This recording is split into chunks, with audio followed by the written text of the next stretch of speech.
నమస్కారం. Welcome to Astro Time. ముల్లోకాలను నడిపించే ఆ శ్రీ మహావిష్ణువును భక్తితో ఆరాధించే మహాపర్వదినం ముక్కోటి ఏకాదశి. పురాణాలు చెబుతున్న సత్యం ఒకటే.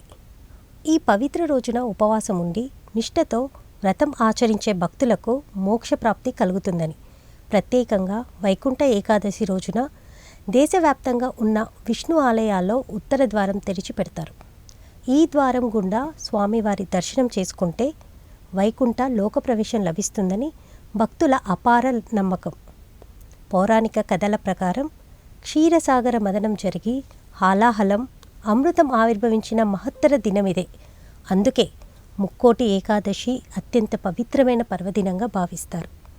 రేపు డిసెంబర్ 30 మంగళవారం ఉపవాసం ఉండి లక్ష్మీ సమేతుడైన ఆ మహావిష్ణువును భక్తితో పూజించి నిష్ఠతో దీక్షను ఆచరించి రాత్రి జాగరణ చేస్తే అపారమైన పుణ్యం దక్కుతుందని శాస్త్రవచనం. పురాణాల ప్రకారం ఏకాదశి రోజున ఉపవాసం చేసిన వారు పాప విముక్తులు అవుతారు.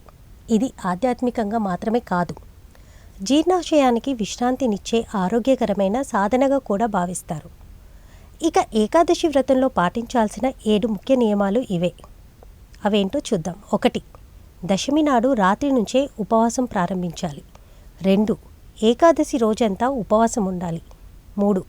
ఈరోజు అస్సలు అబద్ధం ఆడకూడదు. 4. చెడ్డ పనులు, దుష్ట ఆలోచనలు వదిలేయాలి. 5. ఇంద్రియ నియంత్రణ కూడా పాటించాలి. 6. ముక్కోటి ఏకాదశి రోజు రాత్రంతా జాగరణ చేయడం కూడా ఉత్తమం. 8. ఈరోజు అన్నదానం చేయడం మహాపుణ్యం. ద్వాదశి రోజున భగవంతుని ఆరాధన ముగించుకొని పారాయణ చేసి బ్రాహ్మణులకు దక్షిణ తాంబూలాలతో సత్కరించడం శుభప్రదమని శాస్త్రాలు చెప్తున్నాయి. ఉపవాసం చేయలేని వారు నీరు, పాలు, నెయ్యి, నువ్వులు, పండ్లు వంటి సాత్విక ఆహారం తీసుకోవచ్చు.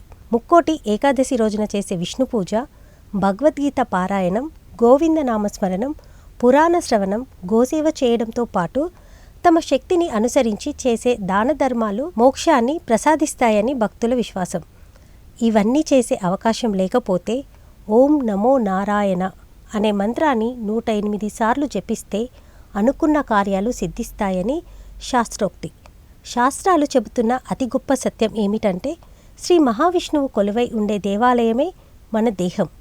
ఉపనిషత్తులు చెప్పినట్లుగా ప్రతి మానవ హృదయంలోనూ మా పరమాత్మ వెలుగొందుతూనే ఉంటాడు. పంచ కర్మేంద్రియాలు, పంచ జ్ఞానేంద్రియాలు మరియు మనసు, ఈ 11 ఇంద్రియాలను నియంత్రించి పూజ, జప, ధ్యానం చేసిన వారిపై ఆ గోవిందుడు కరుణ ఎల్లప్పుడూ ఉంటుందని భక్తుల నమ్మకం.